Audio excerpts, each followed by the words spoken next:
Well, in last weekend's Iowa straw poll, the Texas congressman had an exceptionally strong showing, finishing only 152 votes behind Michelle Bachmann. And as his week of campaigning in the Granite State wraps up, Ron Paul says he's continually optimistic about winning the primary.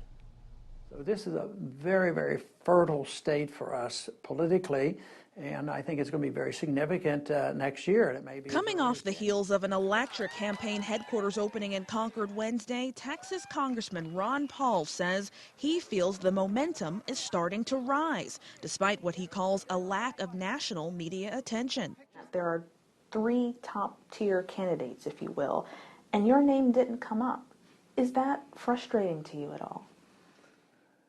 I don't know if frustrating is the right word. It's annoying, but I think I've put up with it for a long time. So when I get a fair shake, I'm very pleased. Paul is among 2 Texans now in the race, with Rick Perry joining last weekend. And he says the Lone Star governor got too personal when saying Fed Chairman Ben Bernanke's actions were almost treasonous. Yeah, and I'm a pretty sharp critic of the Fed, but I've never used those kinds of words. Paul also says Perry isn't a threat, even though he's garnering a lot of the attention in the Granite State this week.